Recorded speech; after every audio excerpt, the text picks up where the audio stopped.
So another thing you might want to think about if you're going to be doing data work is making sure you're asking the right questions.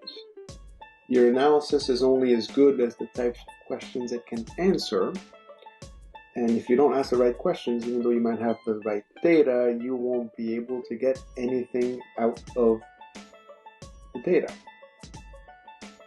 It's really about asking and answering questions.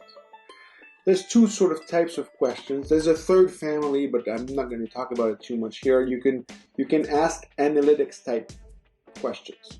How many clicks did this link get? How many corporations do we have in our data set that are headquartered in Montreal? That kind of stuff. That's just counting things. There's a data science type questions as well, where you're trying to answer things like, based on the user's previous purchasing history, can I predict what links they will click on the next time they access the site? Data science models, data mining models, it used to be called, business intelligence models, machine learning models, they are usually predictive. But they're not explanatory. They're going to try to show you the connections between various attributes and a response that you're trying to predict, but they're not going to explain why the connection exists. All they will do is show that there is a connection. I have to warn you, again, this is based on my practice, not every situation calls for data science, machine learning, artificial intelligence, analytics, analysis in general. If you've spent a fair amount of money collecting data, spent a fair amount of time collecting data, you might feel that you have to do data science type things on it to get a return on your investment, but not every situation calls for it. And it's very tempting to try to trot out all of the heavy machinery of data science to work with your data. But if the question you really are interested in answering doesn't support that views, you're wasting your time. Okay? So it's important to establish your questions properly before you start so that you don't waste time trying to do things that have no bearing on what it is that you're trying to achieve. I'd like to tell you that everybody asks the right questions, even that the people are thinking of asking questions, but the reality of it is that this is a step we very often overlook. We have data, let's dive in the data. Easy there, cowboy. What do you want to get out of this data set? Is this even the right data set for what you want to get in a more general sense?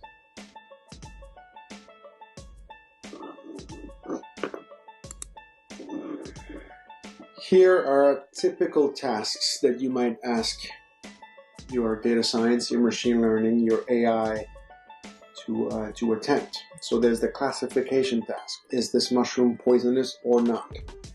Is this entry fraudulent or not? Fraudulent or not? You might say, well, I want a little bit more information. It's not enough to tell me whether this mushroom is edible or poisonous. I want you to tell me what your estimation of the probability that it should be poisonous is. I'm 30% certain that this is the poisonous mushroom, or I'm 5% certain that this entry is fraudulent in my database. Right? Clustering is another thing that people do. Do customers form natural groups? Do all of my corporations form natural groups?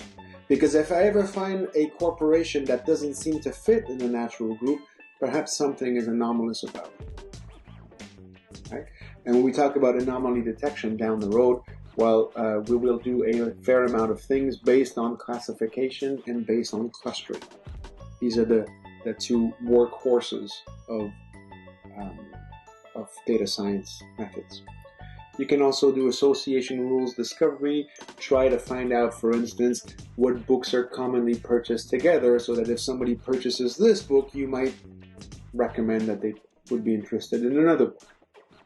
There's a bunch of other types of things you do in data science, machine learning, profiling and behavior description, link prediction, value estimation, also called regression. If you've done statistical analysis and you've done regression, it fits in here. If you've done logistic regression, you're doing classification.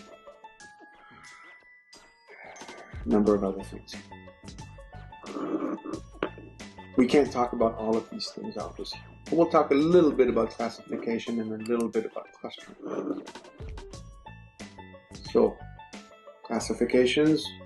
In the back of your mind, you're going to remember the trousers of classification. If you give me an object, can I classify it into one of several predefined categories? Can I send it down one of the trouser legs and it'll be in the right place? This mushroom is poisonous. This mushroom is edible. And poisonous and edible, these are categories that you've defined before you started working with the data. These are the things you're trying to predict. When you're doing classification in the machine learning sense, in the data science sense, you need to have a training set on which to build the model and a test set or a validation set on which to, well, evaluate how well your model performs. Compare that to the traditional statistical approach where you would build your model on your entire data set and then you would compute goodness of fit statistics to see if it's a good model or not, right? If you've done traditional linear regression, here's your data, you feed it in there, I'm going to get my coefficients and I'll get an R squared. And the R squared is supposed to tell me if I have a good model or not. Well, this is not the machine learning approach, right? An approach like determining if you have a good fit, that's a descriptive approach. And say, I can find a model that talks about the data set as I have it right now, but I can't necessarily use that model and feed it new data and hope to make good predictions. If you use the entirety of your data set to build a model, you are doing descriptive analysis, which is not a bad. Sometimes what you want to do is work with the data that you have. But if you're interested in being able to use the model in the future, when new data comes in, you need to do predictive analysis. And that's not the same paradigm. A lot of classifiers we will not be talking about. A lot of them are very black box classifiers. You do not really know what happens inside the algorithm. I mean, you can describe it, but nobody can sort of provide an interpretation. Like if you're applying for a mortgage, look at all your signature, everything that you have at your disposal, all the information that they have about you, and they compare that to all of the information they have about a bunch of other people and whether the people were, able to pay back their mortgage and what value of a mortgage we should be able to, how much we should loan these people. And then they put that in a black box, and at the end of the day, there's a decision, no, we will not grant you a mortgage, or yes, up to that point. And then you might ask them, why? What's the decision process? And they'll say, that's what the model says. Right? So a lot of models, you can't even go back and sort of explain, it's because I didn't pay back a car payment back in 1970. They don't know.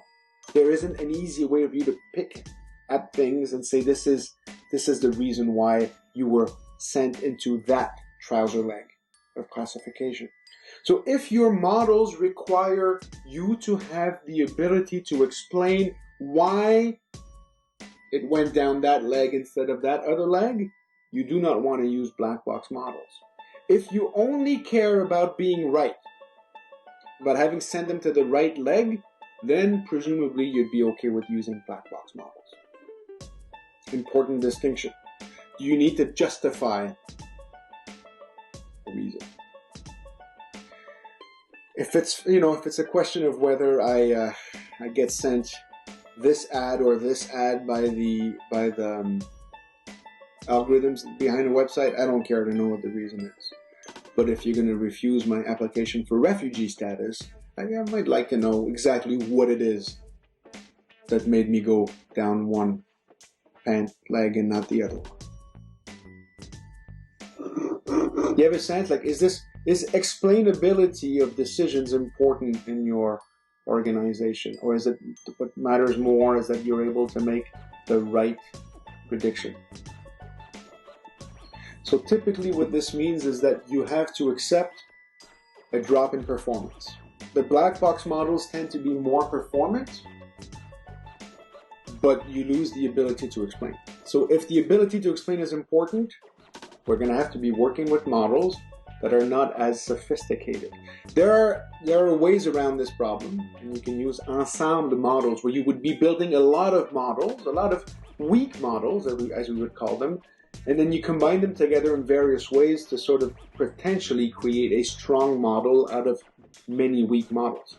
Now you can explain what happens in every one of the weak models, and the combination could be like, well, out of the 100 weak models that we've built, where we can explain what happens in every single one of them, the majority said that this was a problematic case, right? And so this is one way to sort of regain performance.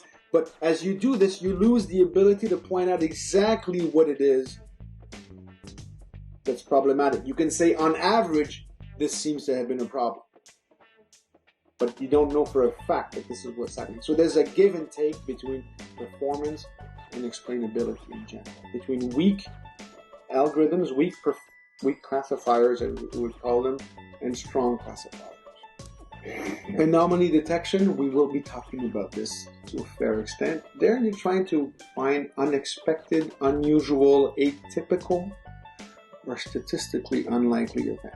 And the hope is that these somehow map to a different class of objects. Fraudulent declarations as opposed to regular declarations. What you're hoping to get is a pipeline, some sort of a process that will alert you, that will flag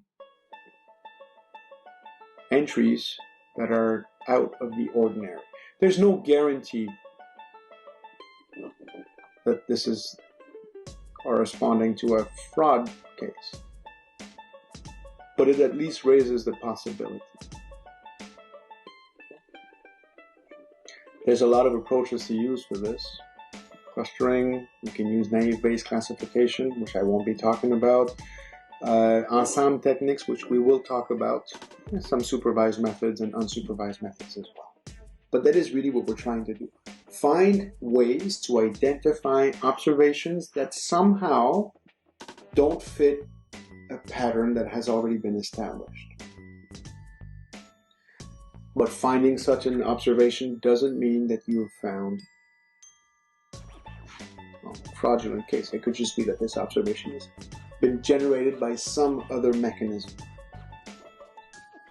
And you're making a gamble here. The gamble is that if somebody is going to try to defraud the system or to provide information, that has somebody has a nefarious purpose, that they might not realize the patterns in which non-fraudulent people generate data, and that the data that they generate for you to look at will somehow be different than the natural processes that are used to generate data.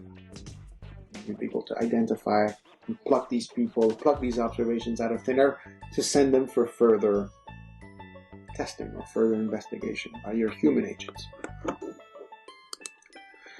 If you're interested, there's a little case study here of anomaly detection. I just gave you the screenshot of the article. You can go and find that. I mean, that's not quite what we're going to be talking about, although we'll be talking about some of the same things. An example of anomaly detection in practice. So you can find it in the journal in question.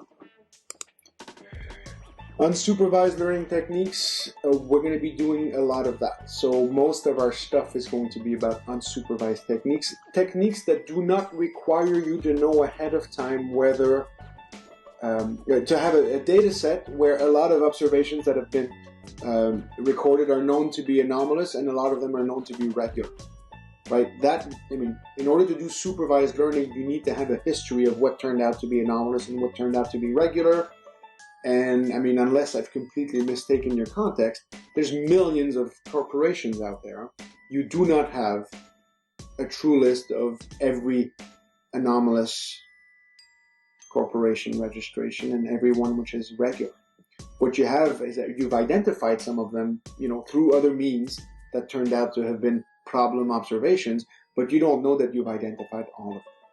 And if you only rely on what you've successfully captured, well, you can only ever reproduce what's in there. Like you've heard of the saying garbage in, garbage out. If you're feeding garbage to an algorithm, you will get garbage out. But there's another version of this algorithm for the machine learning context. It's not garbage in, garbage out. It's bias in, bias out. If your data set is biased going in, your algorithms will be producing results that are biased. And by bias, I don't always mean, what we might expect to see, like the racism or any of these other things. But in terms of these are the observations that I found that were anomalous, and nothing else was anomalous, it's only ever gonna find the same type of observations. Let's say that I'm a fraudster and I'm trying to bring in, drugs into the country.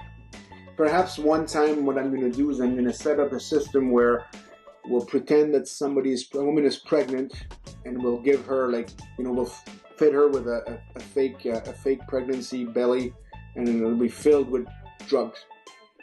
Well, that might work once, twice, 3 times, but as soon as the RCMP or the CBSA understands that this is happening, that pattern is not going to be used anymore, right? So as soon as you discover that something is anomalous according to,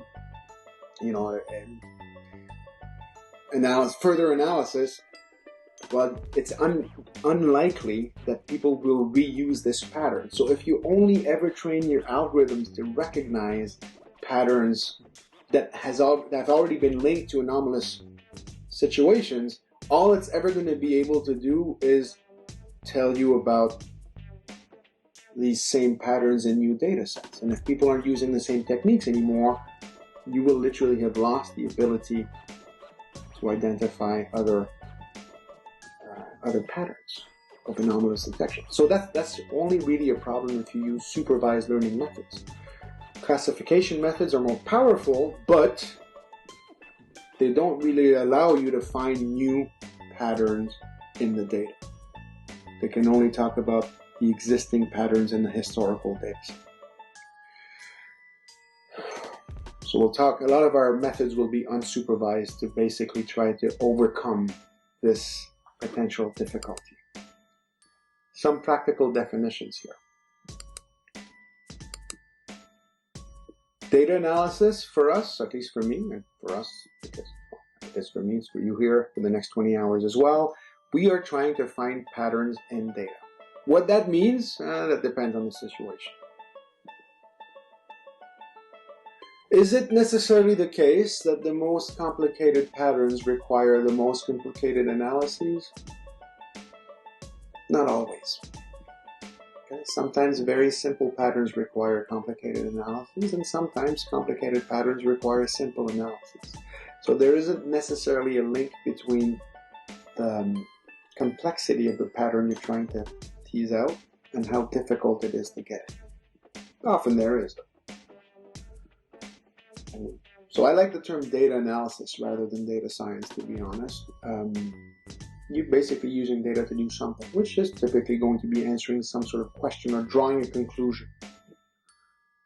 Creating models of your data, pretty important as well.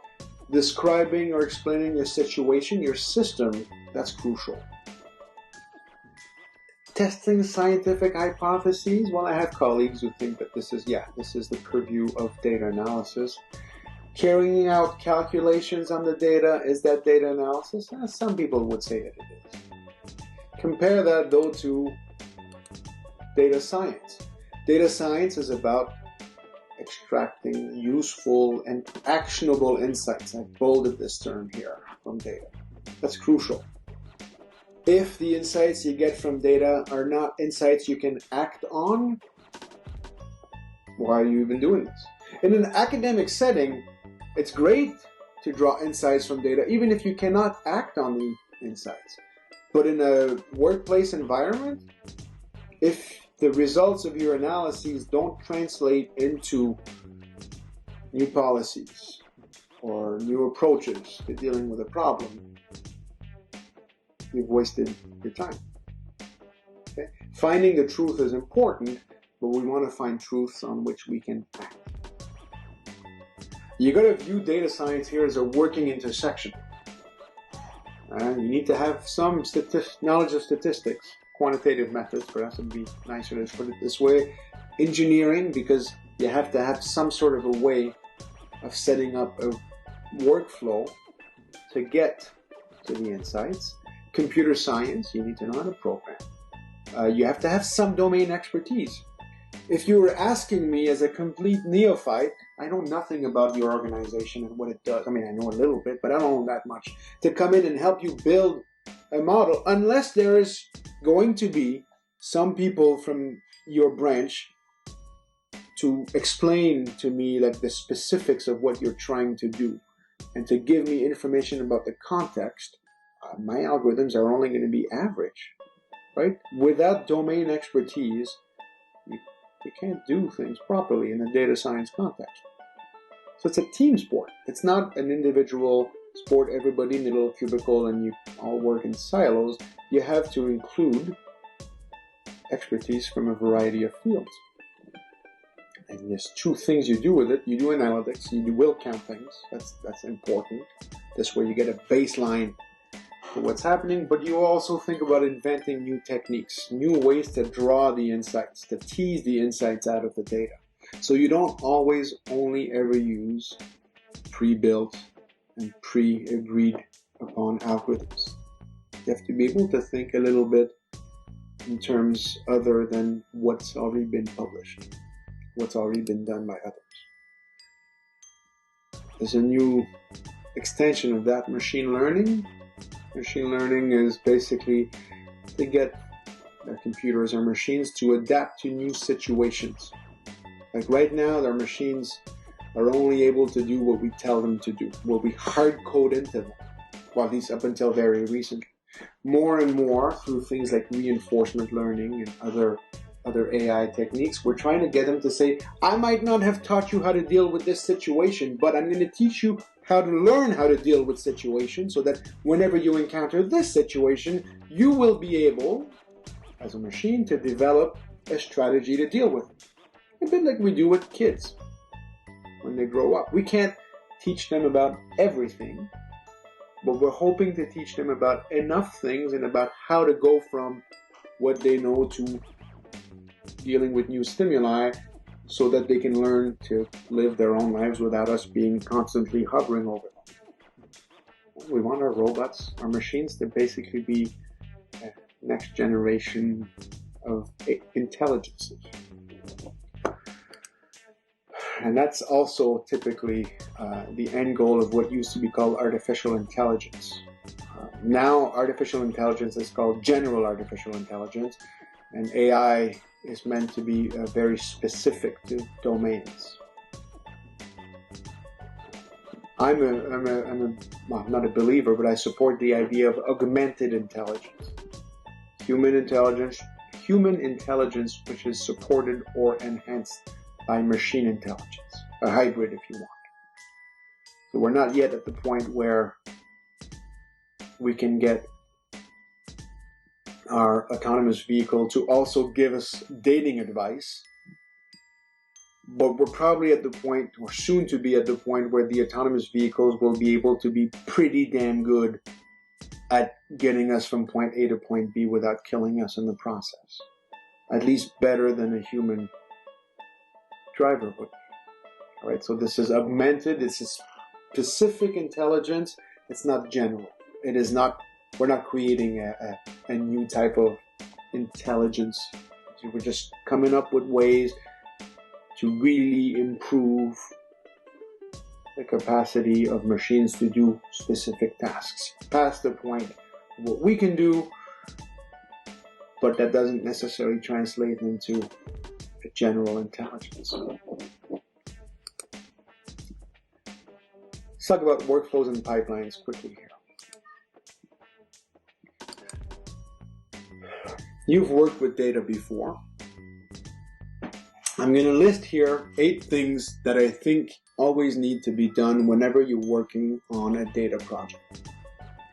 You need to have an objective and a rational, a question that has been asked that you want to answer, right? If you don't have an objective or rational, you're just aimlessly driving around. You need to have infrastructure in place and data management policies in place that allow you to, query data, to access data, to send data to various groups so that they can do the analysis. So some architecture of some kind.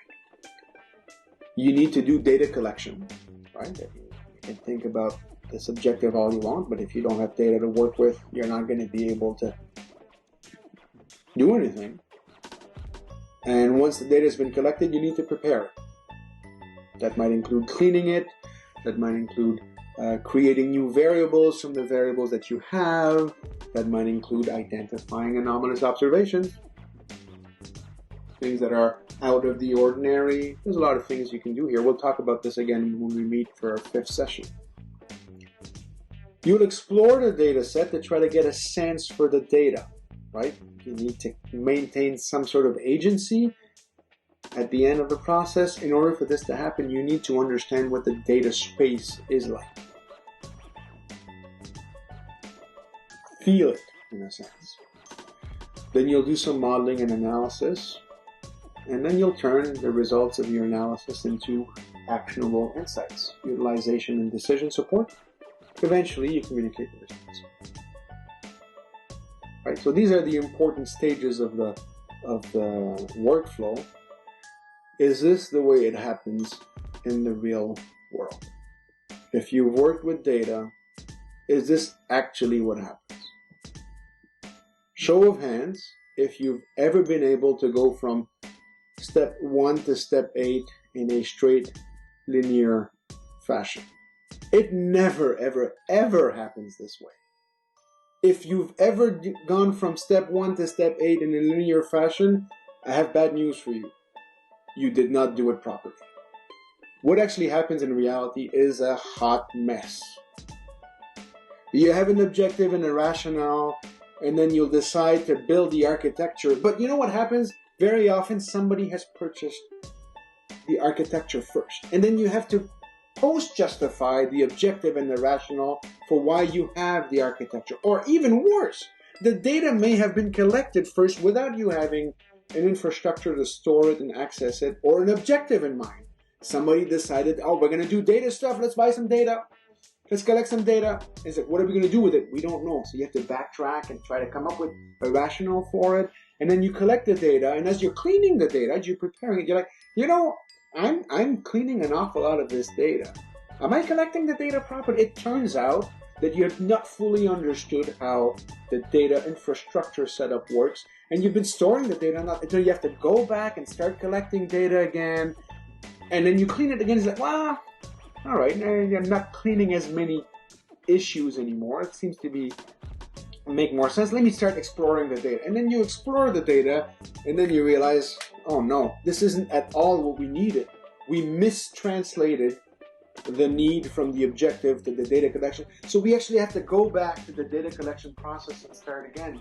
And start cleaning and exploration. And as you're modeling and doing the analysis, you might be lucky and say, fantastic, I got everything I need. I'm going to send it back to the people, the folks who are going to do something with this. Or it might, more likely it's going to happen, it's like, hey, hang on, this is odd. This isn't at all what I was expecting to see. The results don't make any sense. And then you need to, again, backtrack, step back 1 step, 2 steps, 3 steps to try to find out exactly where the problem lies. Eventually, after a lot of back and forths, you might say, okay, we've got a policy, we've got the data, we can send this to the people who will, act on it. Fantastic. Now let's send a little quick communique so that people know what we've done. The minister might stand up in the House of Commons and she might, do a speech about what you've done, and everybody applauds and this is great. And then you might still find after that has happened, there's a mistake in the process. You need to go back and make changes. Now, you're hoping that these mistakes are caught before the communication step. Once you've communicated the results of your analysis, it is not easy to go back and fix mistakes. especially if the minister has said what she needed to say. But you still have to do that, right? The reality is that the data science workflow is not straight, it's not linear, it is never ending. If you're not aware of that yet, if this isn't something that you've lived yet, well, welcome to the jungle. If you're aware of that, you know that you need to come up with coping strategies to deal with this. Because if you're always going back, if you never get to the point where you can communicate things, then people lose faith in your ability or the ability of data to help them solve the problem. So again, there's a balance. You have to be pragmatic about how often you're willing to go back. One way out of the quagmire here is to say, I'm going to be very explicit about the assumptions that I'm making at every step of the way. I might not have caught every single issue in the data cleaning process, but here are the things that I look for explicitly. It could be that there's other things and we might want to come back to it later, but I am making the decision to forge ahead with these, and this is my rationale for these assumptions. Okay? Document the process. Make your decisions explicit. It is not just to protect yourself. It's to allow you to actually try to do something, to achieve something. Because the data that we have is only ever a representation of the reality. And because we never have the full picture, we're already making assumptions that could sink the project. Right? There's nothing wrong with making additional assumptions in the analysis process. State them out explicitly. You have that in your back pocket. When people say, well, what about this? It's like, yeah, we could have done that. We decided not to do that because of these reasons, and we're moving forward. That's a hard lesson to learn, especially if you have a bit of a perfectionist personality or perfectionist tendencies. And a lot of quantitative people are very perfectionist that way. Would anybody here think of themselves as perfectionists when it comes to data or quantitative things? Nobody thinks of themselves as perfectionists? Well, you are career people, right? I mean, you literally work for an organization where you need to get things done. And you've learned, presumably, to be pragmatic about things. That's great. The students that I usually deal with are not there yet. They still believe in an ideal of data and processes, and we can come back and we won't finish until everything is perfect. That is not the right approach to data analysis. You very often as well, and this is an important lesson, you very often have to create a number of models. You should never sit on one model. So when we talk about ensemble methods, we'll talk about the importance of building a variety of analytical models to get a better sense of what's happening out there. The last thing I'm going to be telling you about today is the importance of the team aspect. You need to have people on your data analysis teams that are able, you need to have people in various roles, slot them in various roles, but you need to have people who could, in a pinch, fill in for the other roles. So you don't want people who just do data management. You don't want people who just do data preparation, just data analysis, just data communication. There's got to be a way for people to be comfortable with at least another role, right?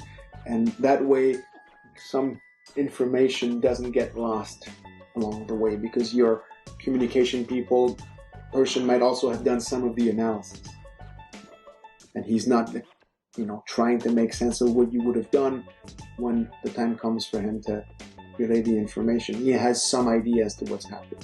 So if you have some overlap, not as much information gets lost in the process. A suggestion. Okay, I'm going to resume the models and systems thinking very, very briefly, and then we're going to end like a few minutes here. The idea, as I said, is you are trying to explain something about the world, something about the universe. And you will do so with the help of data. You're going to collect data here. But the data that you're collecting is going to be some way for you to fill a conceptual model of the part of the world that you're trying to model. And so as you move from left to right in this chart, you are making simplification assumptions along the way. So whenever you get to the data here, you've already moved quite far away from the true situation. Have you moved too far away? You do not know. I've heard it said that the only real model of the universe, the only real valid model of the universe as a whole, is the universe as a whole. Every time you look at a subpart of the universe and you do a little model for it, you are by necessity neglecting so many other things that this part of the model, this model, could never hope to be a model for the universe as a whole. But you're like, I'm not trying to model the universe as a whole. I just want to find which corporations are trying to defraud the system or to, fronts for something else. So you're modeling parts of the universe, and as you simplify, as you collect data, you have lost some information by necessity. You do not have infinite information there. And as you work with the data, you analyze it, you process it, you reduce it, you get what I'm going to call data start, which is itself a simplification of the original data set. Just like the average grade in a class is a simplification, a representation of all of the grades in a class. You lose information along the way. You don't have a choice. You're reducing your data set. And then you're going to use this reduced data set to presumably draw new insights. But the insights that you draw might only really be insights about the reduced data set. They might not even be insights about the full data set, let alone about the system that you're trying to model. Everywhere along the way, you are losing information. If you're lucky, the gap between what you're trying to model and what you've successfully modeled is going to be small enough that you can still draw conclusions about the original system as a whole from the data, if you're lucky. Best case scenario. The worst case scenario, you can only draw insights and conclusions about your data set. And that doesn't mean the same thing about drawing conclusions about the scenario. So if you find, say, an entry in your data set which you are, your model says I'm 85% certain that it's anomalous, fraudulent. Even if it says I'm 100% certain that it's fraudulent. Well, as an observation in your data set, it might be anomalous, but that doesn't mean that out in the real world, the corresponding company is a shell company or some sort of a front for something else, right?